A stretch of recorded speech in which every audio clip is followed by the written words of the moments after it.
From fabulous Las Vegas, Nevada, this is Pod Therapy. Real people, real problems, real therapists. If you have any questions you'd like to ask or advice you'd like to give, come on over to podtherapy.net and join the conversation.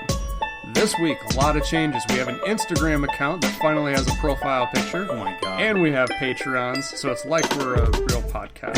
Finally. And now, broadcasting from Jim's office. That guy is Dr. Jim Jobin. I'm Nick Tangeman. It's time for some Pod Therapy. Wow, we've really gotten our act together, Nick. We have an Instagram profile picture now? Yeah, we do. What is it? Is it just the logo? Same one that we always have. How did it take us this long? Because there was no effort. No, like, there was that's literally the same thing we already do. There was a lot of effort. There was a lot of effort. Well, the problem was I downloaded it on my phone, and then it wanted to connect all of my personal stuff to the Instagram, so I was trying to figure out how to not do that. Oh, do you have a personal Instagram? No, it was trying to connect like my contacts and all that stuff. So yeah, and I didn't have our picture. Oh, right. Like, you had it, so I had to get the picture from you you. had to actually download it. Yeah, and then I just kind of forgot about it for about a month and a half. You know what's funny? And this is something that, not probably even one person in our audience relates to, but this is a real problem. Every time I download, like, social media, like LinkedIn or Instagram, because I have an Instagram, and I actually have a profile picture. It's the same one as my Twitter, and it's the same handle, actually. It's just Sin City Shrink. But anytime I download those, it will say, oh, do you want us to go through your email and sync all of your contacts? Well, no, because, like, a lot of my contacts in my email are personal patients, and, like, that violates their confidentiality. And we're trying to keep this show very private. Yeah, there's that, too. We want listeners, but only a few. Only the elite. Yeah. No, but as a therapist, that's a problem, man. Like, LinkedIn has been like, oh, yeah, let's go through your stuff and invite all these people to follow you or to connect with them. And I'm thinking, well, no, like, then they're going to think I looked them up, or I'm going to show up on their feed, and that's a violation of their privacy in a sense. Like, that's the internet, man. That's a big place. So, yeah, I always get really nervous about that. But congratulations on setting up our Instagram account. Yay. And we have a Patreon, which you're going to hear a lot about during the show. And our Patreon listeners can actually check us out at patreon.com/therapy and listen to the pure Colombian uncut version of this show. And Which is going to sound a lot like a regular version of the show. It sounds a lot like the regular version, except with a lot of screw-ups and all the bad stuff. We're talking about possibly doing a live, or not live, but a video version, yeah. Like which I think will be a lot more interesting. It would be, yeah, even though it's just in my office. That's going to be down right the road now. a little bit. Yeah, that will be coming along. So don't forget to check us out there, and welcome to all of our Patreons who actually got a special welcome before the show even began. And thanks for tagging along. That took off a lot faster than I thought it would. Yeah, see? We're doing great. Yeah, it was really cool. So far, so good, man. But it was very awesome excited to see people give money, which is really cool. Yeah, that means you're really involved. And, like, it's so funny because when Nick and I started the show, we were discussing it, and, we were in the works for a long time and just had this idea, and we wanted to create a space where people could encounter, real-life therapists in a meaningful and intentional way that wasn't quite as deep as, like, hardcore therapy, but, solved a problem or addressed something and took away the stigma. Made it so that, any normal person could say, yeah, I feel like I kind of know what therapists are about. I feel like I could talk about this. And originally, Nick, we thought, man, wouldn't it be cool if we got, like, as many as 5 followers? Like 5 people that actually listen to the show. Because for us, our lives are measured by the hour. We think, we encounter one person an hour usually, and you do that, 20, 30 times in your week, and that's what it means to be a therapist often. And we were thinking, man, wouldn't it be cool if, like, 5 humans listened to our show? And that would be amazing, like 5 more hours of human contact every week that, we affected people. And that was our big vision. That's where we started. And our podcast now reaches hundreds and hundreds of people, which we never could have anticipated. Tens. Yeah. Yeah, tens and tens, dozens and dozens. Tens of people. No, it's hundreds. But what's crazy is that was the same thing we had with the Patreon. For a long time we were talking about how can we kind of create a second conversation? How can we engage people in a more intentional way? How can we sort of find folks that are mission-minded that want to join us on this project and kind of help us reach people but also help us accomplish things? And, our mentor podcast, Ice Cream Social, really has a very strong Patreon, and they have a very strong community that's kind of surrounded that. And that was always their suggestion was, hey, Patreon is really where you find your real people, the people that really want to be a part of the project. And so when we launched Patreon a week ago, I totally thought maybe one of our moms would sign up as a TheraPal, as a $1. Turns out neither of our moms did. Neither of our moms signed up. But, oh my gosh, lots of other people did, and we're totally going to do a special thank you for them during today's show. But man, it's awesome. So thanks to everybody that's getting involved, and we're going to do a special shout out to you later. But yeah, again, did not expect that there was going to be this much support. So guys, it's really awesome, and our podcast is doing well in its first season. Nick, we're off to a running start. Yeah, it's going well. We're really excited. Haven't screwed it up yet. Yep. Yeah, knock on wood. We'll find a way. Well, it'll happen. Yeah, we got plenty of time to screw this thing. We'll destroy it somehow. Yeah. All right, so in our opening segment today, so we got some research that came out recently, actually within the past year. It's not too recent. Came out in March, but it's kind of interesting. Caught our attention. Yeah, scholastically, within a year is like hot off the press. Yeah, true.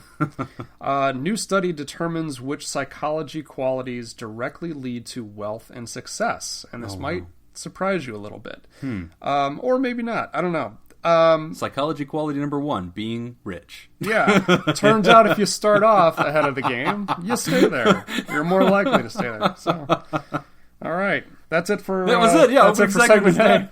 So the research is about qualities that wealthy people tend to have, and so the argument is these qualities probably lead to accessing income and wealth and riches and success. Right, but more specifically, they're actually looking at one specific quality. Oh, wow. Which we call delay discounting. Okay. So this actually comes to us from Frontiers in Psychology, March 2018. So researchers have been looking into factors that contribute to future affluence, specifically how much money a person will make potentially in their life. So Dr. William Hampton and his team at the University of St. Gallen, you know, the Fighting Seahawks. Yeah. Oh, yeah. I don't know. You could have totally sold that. I should have the gone Fighting with Seahawks. They studied how an individual's delay discounting contributes to future affluence. So delay discounting is how much the person discounts the value of future rewards compared to immediate rewards. Okay. So think of delayed gratification. That's kind of what I think of. Yeah. Right. So the person's ability to not focus on the benefit or the reward right now, but what is the benefit and the reward down the line. Okay. So what they're looking at is does the person's ability to delay gratification improve the likelihood that they will have success and higher pay in their jobs later on in their life. Interesting. And so actually what they found was they did find that there was a link between those two. They found that the delay discounting is more predictive of income than some of the other big variables, such as age, ethnicity, and race, because they were also looking at stuff like that, as well as height. I don't know if you knew this, but yeah, so there is a link between a person's height and how much money they make? Yes, so people who are taller tend to make more money. Oh, where is the scandal and outrage for that? Oh my gosh, like I was ready to vote for the Lilly Ledbetter Act or whatever that was like, hey, equal pay for women. But now it's like, hey, you know what? Equal pay for people under 6 foot. Right, That's the deal here. Yeah. So maybe, Nick, maybe it's not even a gender thing. Maybe it has nothing to do with gender. Maybe just women are naturally shorter, and so they're getting shorted in the paycheck. Huh? Perhaps. Yeah. I hadn't thought about that. See? And just right to the center of this thing. I just blew the lid off of it. Yeah. Hashtag stand tall. Yeah. Oh, nice. So wait, the study is saying, yes, it knows that tall people tend to access more wealth. But it's specifically zooming in and saying, okay, the biggest quality, the biggest determining factor that the affluent had in common is that they have this delayed gratification mindset. Right. They don't focus on right now rewards or right now happiness. They're able to think long term and structure things. So they'll suffer in the now to win in the future. Exactly. So what are the implications for this, right? So basically what we're kind of leaning towards or looking at is that this could lead to future research on how to train people to to be better at delaying gratification, or how to, I mean, you've got 2 kids, how to train your children for delayed gratification in hopes that it will produce outcomes later on in life. It's so funny because I'm glad you brought up the fact of kids. Have you ever, and I think on the show we've talked about it, but the marshmallow experiment? Yeah, the Stanford marshmallow. Yeah, which is hilarious. Right. I love watching video of this where they give kids like 1 marshmallow or 1 cookie and they tell them, you know, hey, just don't touch this or whatever for like 5 minutes and I'll come back and give you like 2 or 3 more cookies or like you get cake. Yeah. And like watching them struggle. Yeah. And a lot of times they end up eating the cookie. Right. So, and that's exactly what they're talking about in this research, is they're saying that potentially if you were to train those qualities into your kids and to actually do that marshmallow experiment with your kids and train them, and you keep doing it and say, okay, you can have 1 marshmallow now, or in 10 minutes you can have 2 marshmallows. Okay. So and that you can makes train a lot of that sense. behavior. Right? Yeah. You can, and then it teaches them how to self-regulate. Okay, so in a second I'm going to ask you how you learned this, right? Because I think it's a skill that a lot of people have to learn. I think we all can resonate with it. Maybe some of us know it better than others. I tried this summer to train my son in exactly this, okay? Okay. So my son is 8 years old, all right? He's just a little guy, but he's like going, it was like summer between 2nd and 3rd grade, and I came up with this great idea, and I totally sold this idea. I was so proud of it.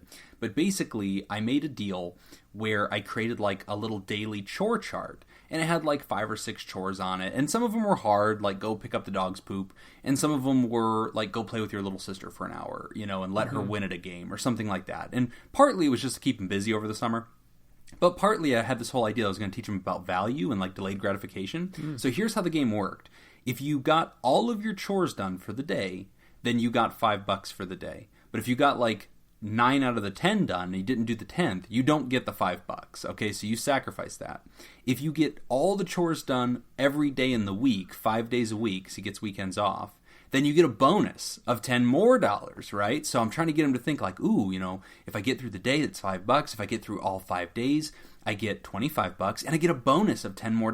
But there's more. I also created little Monopoly squares. Remember the game Monopoly? Mm-hmm. You know how like it's a little property and it's like, boardwalk or whatever. So I created those and I made one for each bedroom of the house, like his little sister's room, his room, my room, the office that we're in right now. And basically I made it so that he could buy that property and then charge rent to the family to get to use the property.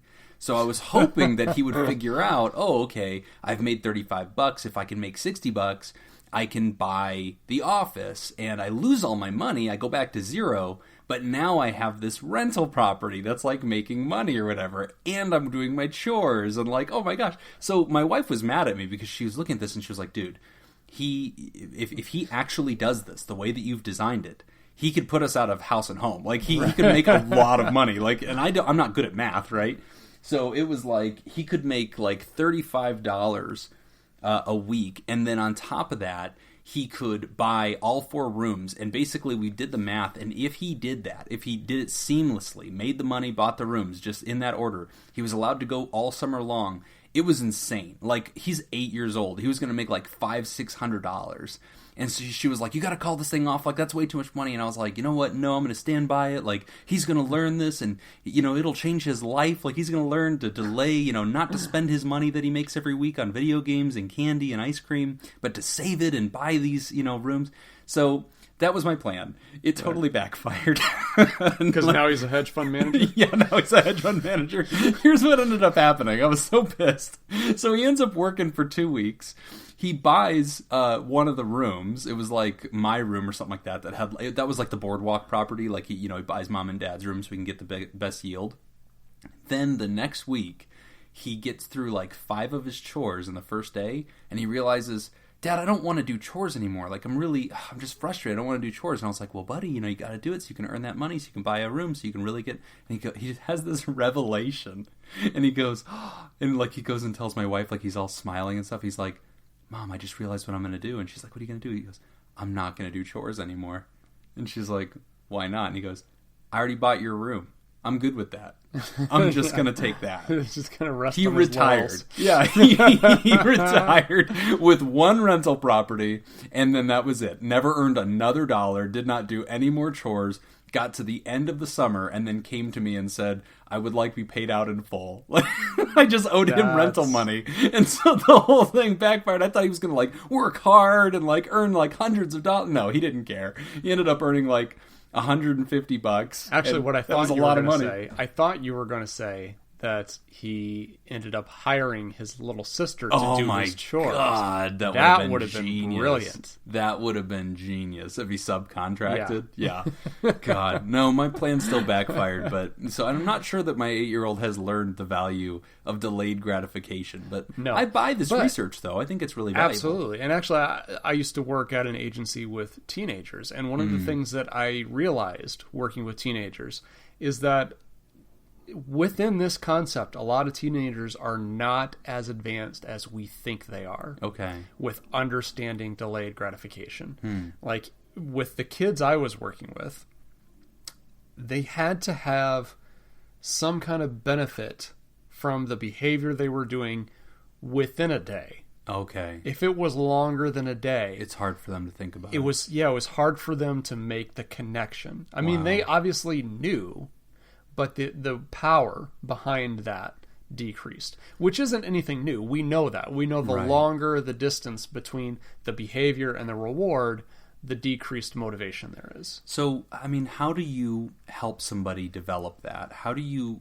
what techniques or what kind of self-talk can a person be doing so that they can kind of get themselves into that zone and sort of sense that motivation? I mean, I remember whenever you and I, at our last job, when we were both first starting to work together, I was teasing you because you had like a box of donuts on your desk and you were just gobbling them down.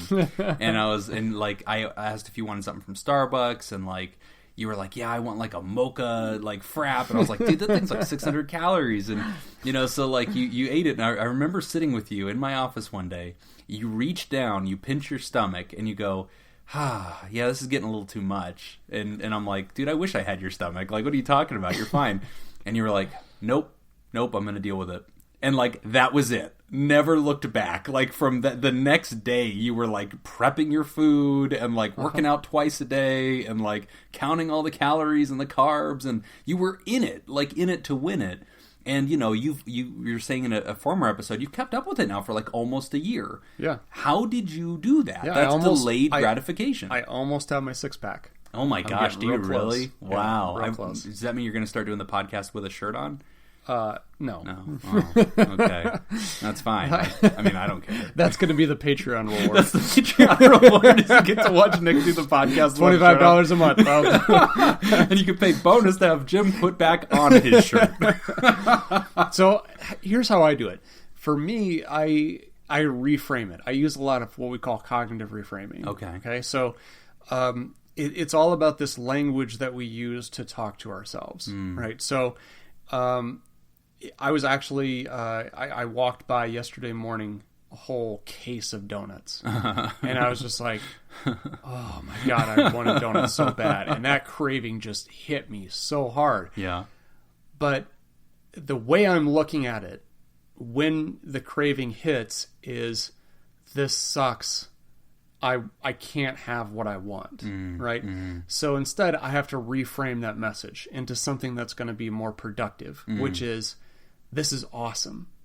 By me denying myself this, I'm overcoming this. I am gaining control. I'm gaining power over this. It no longer has the power that it used to have. It's not, I want these donuts, but I can't have them. It's wow, look at me resisting these donuts. I've really gotten powerful. Yeah, and I have to be able to reward myself. No one, because every day is a struggle. Right. But there isn't anybody who comes up to me and rewards me every day and says, hey, you're doing really good. Yeah. That doesn't, nobody's going to pat you no on the one back. Notices that because the struggle is internal. Yeah. So I have to be the one to do that. That makes a lot of sense. Yeah. So it's all about cognitive reframing and giving myself positive messages and looking at, like, by me doing this, by me going through this, I come out stronger on the other end. I think that makes sense, and I relate to that. Not so much in the healthcare side as far as like not eating those donuts. I will jam on those donuts all day long. But I've done that same technique professionally. So like the road into becoming a therapist is long and tedious, and there's no roadmap. People do not sit you down and go, okay, here's all the little checkers on the board here, and you just got to go through them all. You mostly self-discover, and it starts in doing a bachelor's degree, and then you have to do a master's degree, and then you have to, while you're doing that, do a 1-year practicum and internship where you're just slave labor, and that's on top of your regular job and on top of all the classes you're taking. And in my case, afterward there's 2 different licenses, and you have to go pay those guys and meet with those supervisors and take all these exams, and it's endless, man. And then the doctorate was a whole nother thing. For me, the way that I would sometimes push through the hard times, there were days when, you work your day job. I was a teacher, and I hate these kids and they hate me back and everything sucks. And then afterward, I have to go do student interning, and get back home and then write a paper, and you're getting home to cold food and cold everything. And it just sucks, and it was so discouraging. But I remember a way that I would kind of push through it is I would constantly kind of like talk to myself in the future. And that was kind of an interesting thing. I would imagine future Jim, and I would become future Jim, and I would thank present Jim for everything he's doing. And I'd say, Jim, this is Dr. Jim, licensed clinical professional counselor, licensed clinical alcohol and drug counselor. Hey, man, I really want to thank you for what you're doing today, because it made my life possible. It made me able to help all these people. And you know what? You feel so equipped and you're so ready to go. And I would like talk to myself in the present. And I would kind of like, yeah, it's going to be okay. Like, I'm doing this for that guy. I like that guy. I like future Jim. But it wasn't just doing it unnoticed. I was doing it for future Jim. And future Jim totally reflects on and respects me and remembers me well. So it was almost like my grandchild. Yeah. So and future really, me. In a way, we're kind of doing the same thing, because if you're going through some kind of long-term process, you've got a long-term goal, and it's going to take you months or years to achieve this. If you delay all of the gratification to the very end, I don't think you make it. Yeah. I think what you have to do is, you have to find little tiny nuggets of gratification to kind of throw in there, just to keep you going on a daily basis. Yeah. And so in my case, it was self-congratulatory remarks. In your case, it was talking to your future self. Anything that we can do that's going to make it just a little bit rewarding in the meantime. Yeah, I agree. To get us through is going to be very important. Another thing I've seen people do, and I can end on this, is I've seen people, like you just said, with micro goals and milestones. I've worked with a lot of college students. I teach at Arizona State University.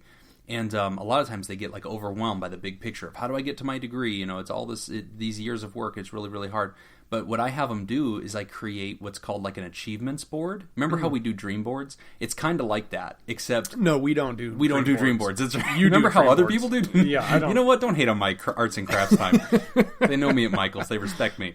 But it's the same concept. Like you create a poster board, and then you take the big goal and you chop it into smaller goals. So it's not get the degree. It's defeat all the prereqs. And then you take each prereq, and then it's get a good first quarter grade. And then you take that first quarter grade and you say, turn in all my assignments. And these are little achievements that they're working for. And when they get it, they'll do something to recognize it. And like they'll go to Michael's or whatever, or to Walmart, and they'll buy like little plastic medals or like field day ribbons. Yeah. And they'll post it on the board. And they'll be like, I did it. It's like a little achievement. Which is kind of funny, because stuff like that sounds very juvenile. Yeah. However, it works. It has, and we've talked about this before. My favorite example of this is Ohio State football. Yeah. When you do something really good at Ohio State football, you get a sticker on your helmet. You get a sticker. Right? I mean, it's like that is the most juvenile thing ever. But they'll do it, by God. Exactly. But it works because everybody wants to be the guy that's covered, got the whole helmet covered with these Buckeye stickers. That's awesome, man. Yeah, it works. Yeah, so message to the listeners, create your own system of self-reward that kind of slices a big goal into smaller ones. But delayed gratification is, and research now supports, the number one quality that decides whether you're going to succeed or fail, whether that's monetarily or in life goals. One thing that this research does explain, though, too, one of the limits is that this was correlation, not necessarily causation. Okay, I see what you mean. So more study is needed for longitudinal to really look at, those kids that have this, what happens to them. I see. Because it could go the other way too, where Right. if you were really successful, you've had to learn this. You've see. had to develop it because you had to do all the education. You were taught on the path. You Exactly. didn't come preloaded with it. Yeah. Okay, so we just know that it tends to play well with success. Definitely strong correlation. We don't know causation yet, but I think it's probably fair to say that learning these skills is not going to hurt you. You're not going to regret it. Right. Get those stickers, Buckeyes. Yeah. Okay, we're going to take a quick break. When we come back, we will discuss how to reject a guy you're not interested in. You're listening to Pod Therapy. Hey everybody, our show is sponsored by our amazing Patreons at patreon.com/therapy. We have 3 levels of sponsorship, beginning with our $1 a month TheraPals, who are the official fan club of Pod Therapy and help make the weekly show possible. A TheraPal is an advocate for mental health, wellness, and sending good vibes to the people who write in with their problems each week. At the $5 level, there's the Therapods, who are the sophisticated and dapper 3-toed reptilian members of the fan club, who are fiercely clever and committed to making the world a better place for all sentient species. Finally, at the $20 a month level, there are the elite Theraproducers, who author the best of the best. They actually author ads for our show and share messages of encouragement, support, or plug their favorite projects. The Theraproducers care deeply about people having access to a show about mental health, and they shoulder the responsibility of producing it. At the end of today's show, we will thank our new Patreons with a special message. If you'd like to join the party to help make the show possible and tap into the special content for patrons only, you can go to patreon.com/therapy and sign up. Again, that's patreon.com/therapy. We're back. You're listening to Pod Therapy. Our next question is from somebody who needs help saying no to a guy. How do I tell a guy I'm not romantically interested in him without seeming rude? You just did. All right, on to the next one. Did you write this? Hi, Nick and Jim. I'm on a podcast with a guy. It's about therapy, but that's not relevant. He keeps talking about my abs. Our listener writes in, a guy at the gym approached me and we got to talking. He asked if I was seeing anyone, and I said I haven't had a boyfriend in 3 years. Later on in the conversation, he asked me for my number, and I was too afraid to say no. I know, stupid. Now we are texting a bit about work. He keeps flirting, but I keep giving back platonic responses, but not enough to show him that I am not interested. How do I kindly tell him I don't want this? He genuinely seems to be a really cool guy, and I don't want him to waste his time or feelings like this just because I was too afraid to say no. Yeah, I think that... this is sad. How do you let guys down easy, Jim? Yeah, I've never had this problem on either side. You found one person who was interested, and you've been married now. Yeah, I'm not even sure she was interested. Just took her to Mexico, married her. Like there was no coming back from that. But no, I like this question, and I think it's something that I know lots and lots of females can relate to, especially in women culture. There is, I think that you kind of see both cultures at play in this, right? For men, they tend to be taught that, and I realize this has become a real problem now, where no means yes. And so now we're challenging that, and a lot of men are kind of needing to retrain. But in a more peaceful way, in the non-assaulty way, right. Men are sort of taught that, you need to make your interest visible, and you need to kind of be the one to initiate any kind of discussion and be flirty and be forward. In part because, for women, they don't want to be rude and they don't always know what you mean. And so and also there's a stigma, women who are more flirtatious and more forward or more open get called names, by other women or by other people in society. And so a lot of men are sort of taught that they're supposed to lean in really until they get like a solid no. And so, Nick, What I'm already hearing in this one is she's being polite, right? And she's saying, but I am interested in him as a friend. Like, I do enjoy his personality. I enjoy palling around with him. But he's clearly flirting with me, and I'm trying to, signal that's a no, but I'm doing it in a friendly way. So, I mean, to the writer, off the bat, I'm going to tell you, you got to be a little bit more direct, because men, as a general rule, they kind of need you to be that direct. And I was thinking, I mean, I kind of had a little bit of a different interpretation of this. I got the sense that she wasn't really even that interested, even on a friendly level. Okay. Well, she said he's a really cool guy. Yeah, but, I mean, in the very beginning, he asked for her number, and she didn't want to give it. Oh, right. And so, even, from that sense, it sounds like she's not really all that interested, even in the friend level. Yeah. But I think it becomes it's definitely a challenge, because she doesn't want to come off as being a bitch. Right. That's kind of the golden thing. Yeah, I mean, that's kind of the stigma that women are stuck with, where it's like you have to go along with it, otherwise if you say no, then you get labeled with that. Right. And it's tough, but I don't think this is it's not an either or, right? It's not a black and white where it's just I think there's a way to do this and be respectful. There is, but here's part of what I think is interesting when you look at the psychology of this dynamic. It starts with he asks her, "Do you have a boyfriend?" And she answers honestly, "No, I haven't had one for 3 years." And as a man, I know what that sounds like. It sounds like game on. Like, oh, you're letting me know you're available. Yeah. And that's not what they're saying. Right. They are just answering a question with a fact. Like, if you said, "Have you eaten lunch today?"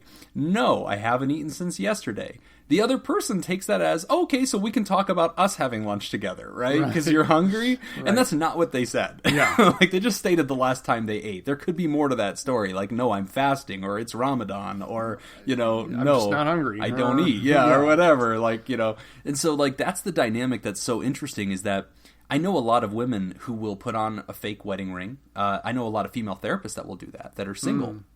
Or they are just dating. But they will put a ring on that finger just to make it less accessible, to make people kind of get a signal early that they're just not available. And It's weird, Nick, because it's the feminist in me has a problem with women having to have to say that.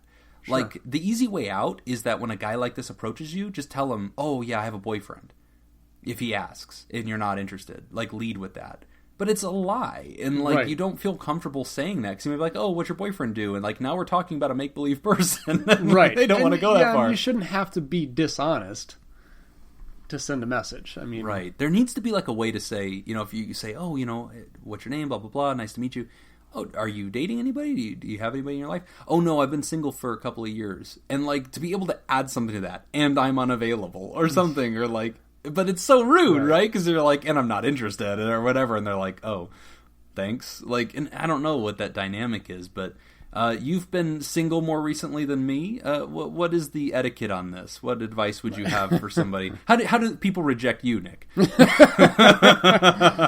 you scammed Laura into this thing. Do we have time for this? What are some of the nice ways that people have let you know? Usually it's just ghosting. It's ghosting, yeah. Just stop.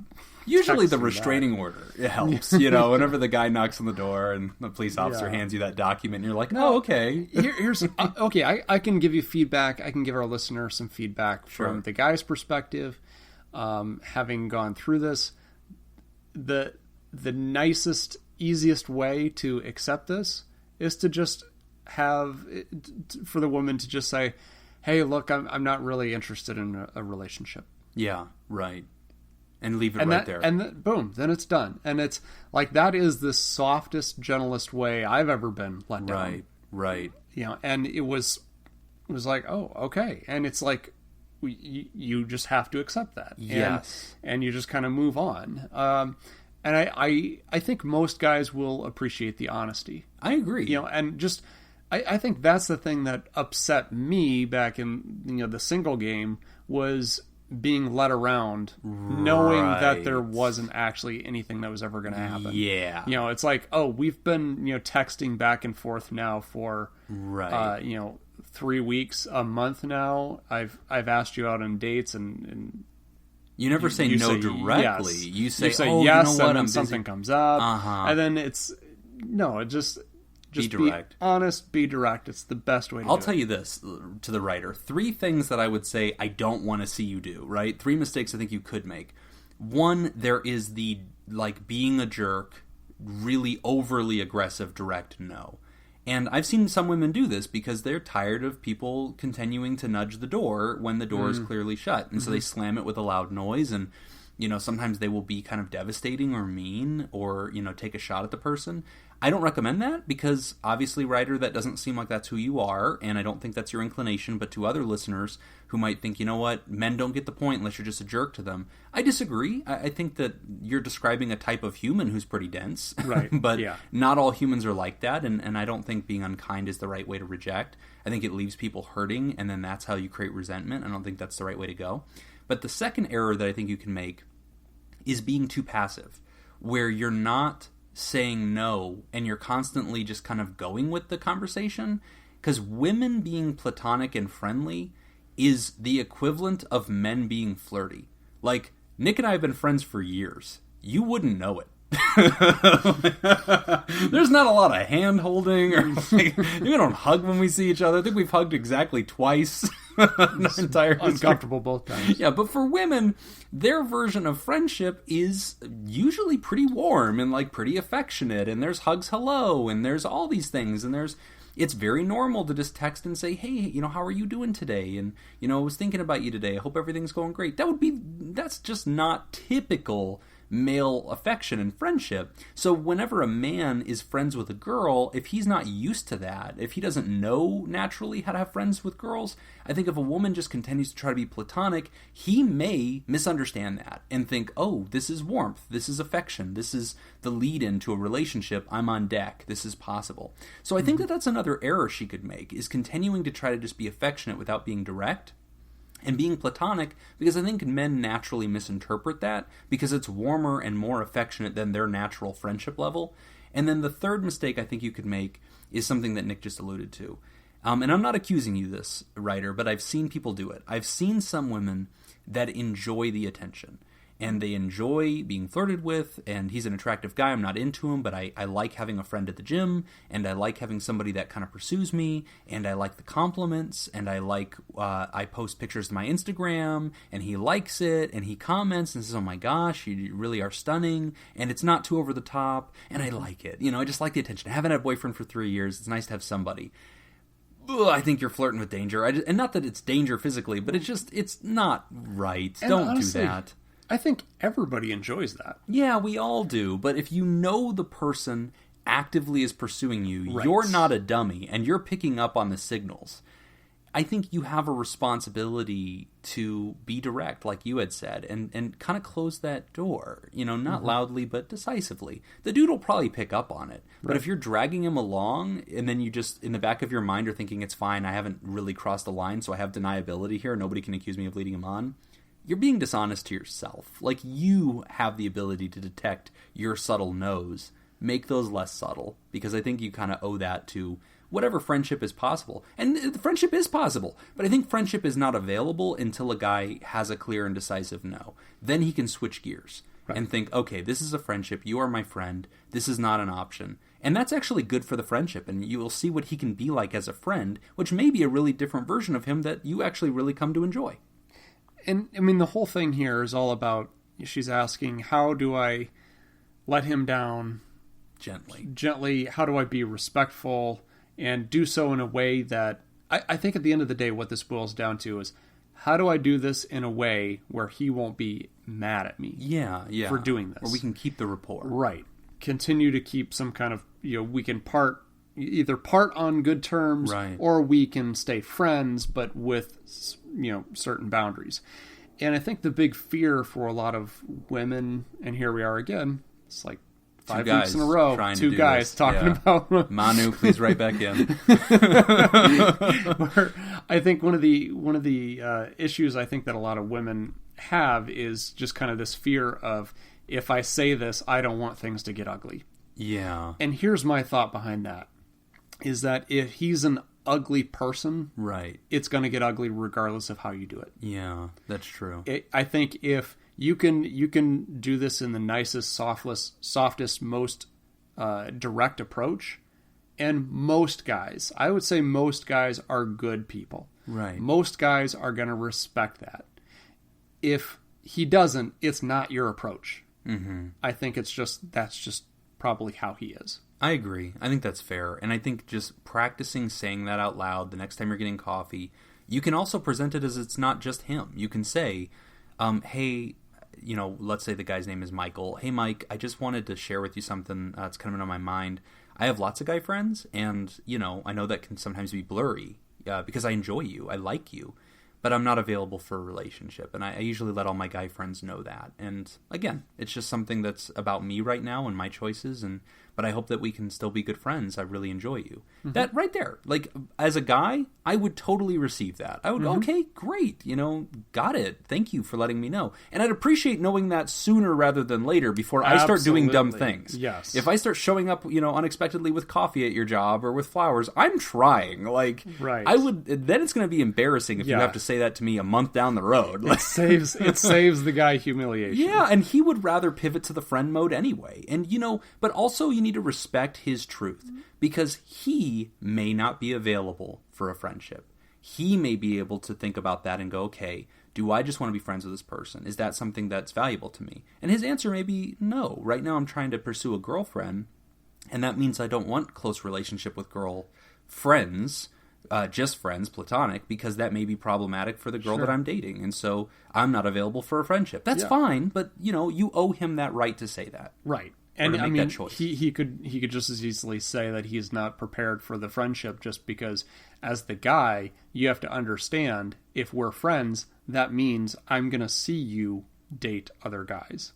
Yeah, that and could for be a a lot problem. and that could be a problem. And if he's not prepared for that, then it's probably best to just go separate ways. I think honesty is the best policy. Yep. And, and here's the thing, though, for women who are kind of cringing as we're talking about this, I want to be clear. I do not put all the responsibility on women. I really don't. I do believe, but I also, as a man, I don't see any negative behavior. I see innocent pursuit right now that until he's had a delivered and clear message of no, he has no data to know that this isn't right. And or that she doesn't, share or respond to this.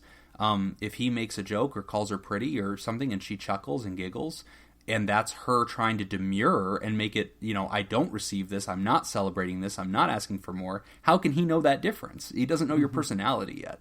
So I think that, by sending that clear signal, you make it an honest conversation, you let the other person have the responsibility of decision and choice, and that's really what's lacking right now. But, my friend, don't be scared. Don't be scared to come right out with it. Again, rehearse how you want to say it. Make it sound like you've told this to lots of guys who are friends, and, explain what you're available for. And I like that phrase. I'm available for friendship right now, but I'm not available romantically. I just want to make sure that's something that we both agree to. Mm-hmm. Very good. Thank you for writing in. Yeah, thank you. Okay, we're going to take a short break. When we come back, what do you do with a flirty fiance? You're listening to Pod Therapy. Hey, TheraPals, have you purchased your tickets to ScoopFest 2018 yet? 2018! Our friends Matt, Paul, and Jacob are working hard to put together Ice Cream Social's third annual weekend-long comedy and podcast festival in beautiful Las Vegas, Nevada, coming up on October 12th through the 14th. Enjoy live comedy, variety shows, the Scoop Talent Show, the Jock vs. Nerd Costume Ball, and much, much more, including live recordings of some of your favorite podcasts, such as Pod Therapy, and the rest. And all those other has-beens. And all the podcasts who don't matter anymore. So not true. All right, and several other podcasts. Our listeners get $40 off their ticket price. So go to heyscoops.com/therapy to get your discount. What was that website again, Nick? heyscoops.com/therapy. We're back. You're listening to Pod Therapy. Our next listener writes in asking what to do about her flirty and suspiciously acting fiancé. My fiancé is flirty, hypersexual, and might be sex addicted. What do I do? I recently found out that my fiancé has been emotionally cheating for almost the entirety of our relationship. What I mean is he has been downloading Tinder-type apps and getting into conversations with girls. Then he starts sexting them. He has a history of parental neglect and multiple years of sibling molestation, which are direct factors to growing up to be a sex addict. He has a poor self-image and craves attention and validation, and I guess he finds that when he's sexting strangers from the internet, he is affirmed.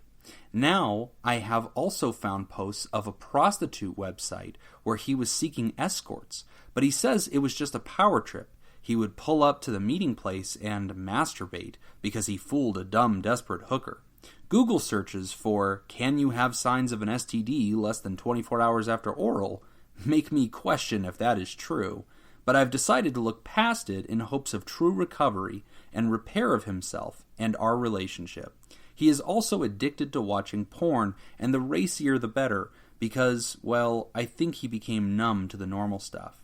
I can't even believe this is my life right now, and that I'm writing these crazy things about the man who would regularly pinky promise and say, "just me," in a lovey-dovey, dedicated way after there was confusion at the beginning of our relationship and he thought I was seeing someone else.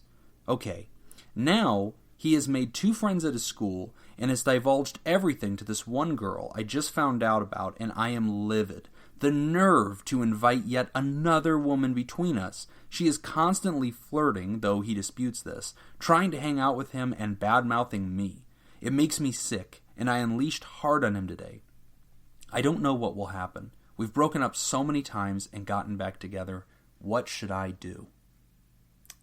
Wow. Dude. This is a big one. There's a lot of levels to that. There is. I mean, as far as the sex addiction thing, I mean, I'm not really an expert, so to say, on sex addiction specifically. As far as the parental neglect and multiple years of sibling molestation as being an indicator, I don't know as if that's... No, so I'll speak to that. I'll speak to the sex addiction side. It's not so much a guarantee that if you've been molested or you've had parental neglect or you have low self-esteem, you'll become a sex addict.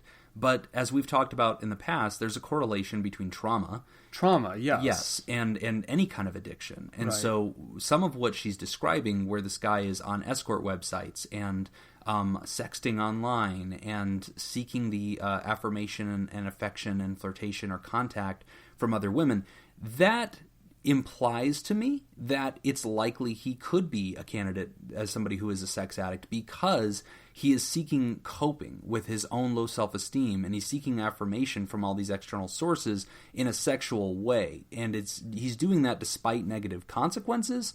And there's, I don't know, again, without interviewing him, I wouldn't have all the pieces of the puzzle, but it's off to a good start. Though I don't agree with her statement that those who have been molested are often going to become sex addicts, or no, but those who experience some kind of trauma, yes, they tend to, have a propensity for addiction, though there's no kind of slam dunk case about that. Right. I mean, and ultimately, I guess at the end of the day, it really kind of boils down to the fact that there's a lot going on here. It's not just one behavior that is a concern. It's multiple behaviors all leading to just the lack of security in this relationship. Yeah. And what's honestly, weird too is that she's talking about all these different things, and each one of them you're like, oh, well, that's the end of it. And it's like, no, but then he also was with escorts. Wait, what? Well, I mean, he said it wasn't for real, but then he kind of Googled something that definitely looks like it was for real. Okay, that was the end of it. Well, no, so now he's talking to these girls at college, and, it's like, gosh, lady, like, honestly, to the writer, I'm going to tell you right now, if he is a sex addict, you are enabling, and you're not creating consequences that are meaningful, like stepping away from the relationship. And I don't know that you're protecting yourself. I mean, this guy sounds like if he's a sex addict or if he's just a person who kind of has these uncontrolled liaisons, he doesn't seem like he's healthy. I don't think he's the kind of person that, is going to be a safe relationship for you right now. I think he needs to do some meaningful work before you can really trust that this is going to be something you could permanently invest in. And he's your fiancé. I mean, what's going to happen when you guys get married? Let me tell you something. A magic wand does not magically come upon people at the altar and change who they are, their character defaults, and everything that they've been doing to survive in their lives. They're the same person. The best predictor of future behavior is past behavior. Yes. And so I'll tell you right now, I want to see you step away from the relationship. And have some kind of requirement. Tell him, listen, you're going to get therapy, or you're going to go to Sex Addicts Anonymous, or you're going to go to, get help. But I need to see some differences. And, him just promising you things is not going to cut it anymore. And I think, I don't know, Nick, there's a lot of pieces to this.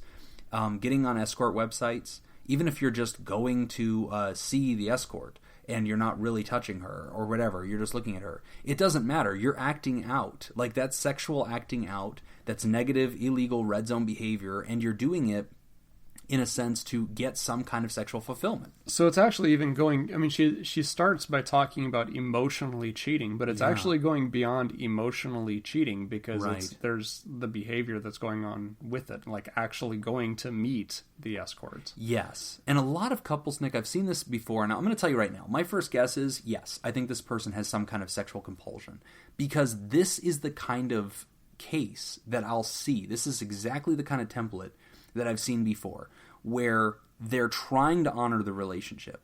Oh, but I don't touch other women. But yeah, I do talk to them. It's only digital, though. It's only the internet. It's all make-believe, you know, and they kind of have these lines they cross. Well, I don't actually sleep with the escort. But yeah, I do call them. I do talk to them. I do all, and it's the ritual, Nick.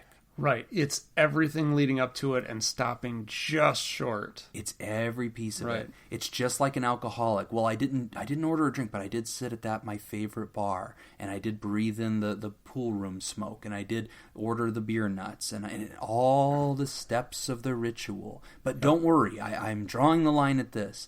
Well, I didn't finish the beer, you know, or well, I just had a sample. It's different. And it's the same kind of thing. And so what I'm seeing in this, I don't think she has all the truth. I think she has glimpses of the truth.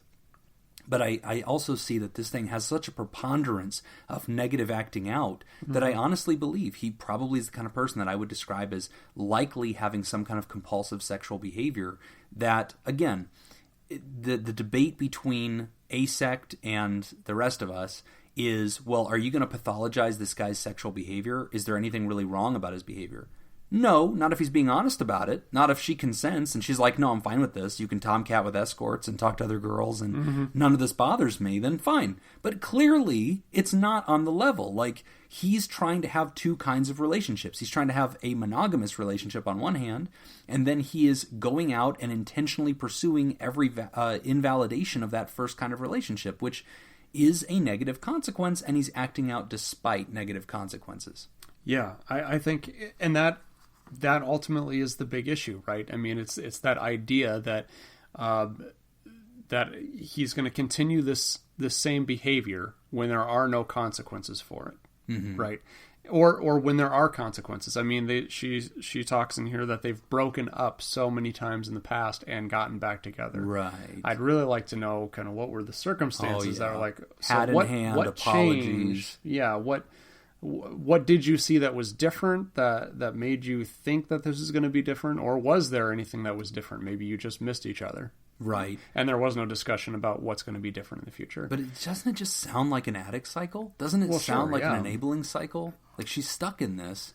Even his use over time has increased. She said with the pornography, he's gotten into racier things because he's become numb to old things. Right. And that's a common thing when looking at porn addiction. Not even just addiction, just heavy use of porn is it kind of loses that stimulation. You got to have another edge. You have to continue to which is not, again, in and of itself, this evil thing that I'm going to throw a rock at here. But I am saying it's causing a preponderance of problems in the relationship. He's going to lose his fiancée. And, whether we tell her that she needs to take a step back from that relationship and ask him to get help, or whether it just continues unchecked, it's clearly not on a course to victory right now. Right. I mean, the current course that she's on right now, it's going to get worse. It's not going to even plateau. No. It's not going to just like get to a certain spot and then, okay, well, everything's about the same and I can deal with this. Right. And that is one of the characteristics of addiction, yes. is that it doesn't plateau. It is continually declining. Yeah, and another interesting little note here. I don't know if you caught this detail, but she said, this is weird that I'm writing this because this is the same guy who used to make me pinky promise and promise that I wasn't with anybody else, that it was just him. Right. And that's very common. my response to that was exactly the same as yours, which is just like, no, that's common. That's normal, because the person who cheats is always afraid that you're doing that. Because that's how their brain thinks, so they assume that's how all brains think. Right. Yeah. Exactly. Yeah. It's funny because I had a patient once. She's an older woman, and she would go through her husband's closet and check every coat, every suit jacket for a strand of hair, so much as a strand of hair. And she was that, and he was like, they were there because it was causing all this problem. Her hyper-paranoia, her hyper-vigilance. She was always calling and checking on him. If he was 5 minutes late, she was sure it was something else. And she would have a really volatile response. It turned out she had 7 different affairs going on herself. And the marriage came to an end because of that. But she had just had a string of affairs. And, that's what caused her mind to constantly be suspicious and looking around. Yeah. Which is ironic because, that doesn't mean that if somebody's suspicious, they're definitely cheating on you. But again, it's not causation, but I see the correlation there. It's a theme I've seen before. Yeah. And I mean, I'm sitting here looking at this letter, and I'm really kind of wondering, like, to the writer, what's in this for you? Right. I get that you definitely love this person, but this is a stressful life. Yeah. I wouldn't want to have to go through this. I wouldn't have to live this every day and constantly be concerned. It doesn't seem like this is a good way. This doesn't seem like a good relationship. I agree. And I'll actually come alongside Nick on that one, and I'm going to say it to you slightly differently. The answer to your question is that if you want a better relationship with this person, whether you want to stay with them or not, your response needs to be the same. You need to have expectations that you can measure, that you can see changes in his behavior, and you can see him accomplish milestones, whether that's going to Sex Addicts Anonymous, whether that's checking into a program, whether that's meeting with a therapist regularly. You can see something that gives you evidence to hope and believe in what he tells you with his words. But right now, the actions do not line up with his promises, with his words. It's all false. And so if you continue down this course, I'm not okay with it. Now, there's a lot of folks out there that are scared that if they catch, their spouse or significant other talking to somebody else or making a mistake, sexting, or, they have an affair or whatever, that's the end of it. That there's no going back, you're a fool if you go back, and I don't want to say those things because I don't believe them. As a therapist, I wouldn't be very good at my job and I wouldn't be very effective if I didn't believe people couldn't change, right? Mm-hmm. People can change. Even people like this guy in this story who seems really, really interesting and really, really frightening. And, there's a lot of data points to say, goodness, girl, when are you going to step away from this guy? I believe even he can change. I believe even this relationship can be salvaged. But it cannot be if you refuse to institute any kind of expectations or consequences or awareness of what is going on. You cannot just continue to be the victim of the lies. You have got to get support, just like alcoholics, families of alcoholics go to Al-Anon. Families of narcotics, people that abuse drugs that are illicit drugs or pills, they go to Nar-Anon. There is Sex Addicts Anonymous, and there is a support group for those who are the spouses and family members of those who are sex addicts, and I strongly encourage you to look it up. Find that fellowship and do some self-care, because until you become a healthy person who has boundaries and standards, you're never going to know what version of your relationship could have been attained. It's just going to continue on its course, and I believe that ends sadly. Right. I agree. All right. We've reached the part of the show for apologies, Patreons, and reviews. No apologies this week, Nick. All right. We can proudly hold our heads high. We have not been criticized. Well, not too bad. I feel like somebody had something, but I didn't let you know. Oh, great. Well, then we I apologize. And I apologize for not recognizing. Who else are we apologizing to this week, Nick? We apologized to the metric system and the world last time. This week, I guess we can apologize to all of the internet that now we have a Patreon and an Instagram. So we have actually expanded our reach. And I'm sorry. I'm sorry that we we won't go away. Yeah, sorry, we just won't take the hint. But we actually got some really great feedback. We got an email this last week from Manu. She's a therapod, and she's the president of our Brazilian fan club. And she gave us some feedback from the last show and helped us understand not only how the metric system works, which she really did, which was great, but she also had a comment on a segment that we had about being pro-anorexia and the unique dynamic between body shaming and, but health and where that comes from. And this is what she said. I'm going to read her email, a quote from her email that really stood out to me. She said, "Think about spiral springs. which are actually called helicoidal springs, but never mind that, I'm just a nerd. Now, imagine you're keeping it under pressure, and suddenly you release it. There's a buildup of energy on the spiral spring. There's tension from being bent out of its natural shape. When you let it go, the spring will expand beyond its limit, and all that momentum will come out. Then it will retract, not to the same position as before, a little looser this time, gather potential energy again, and extend forward once more. And this movement back and forth will continue to happen until the spiral spring goes back to its inert state, resting in perfect balance. No pressure, no buildup. That's basically what's been happening in society for the last few decades. More or less, the springs have been released, almost all of them at the same time, especially in the last decade. Groups that were never heard from before are finally finding a voice. So that means they might start screaming until they feel comfortable with just speaking normal. And until society learns they need to be heard, body positivity movements are extremely important. But that doesn't mean that they can't be harmful. The problem is, people are taking everything to the extreme. When we look at body shaming, there are two sides to the extreme, and both are terrible.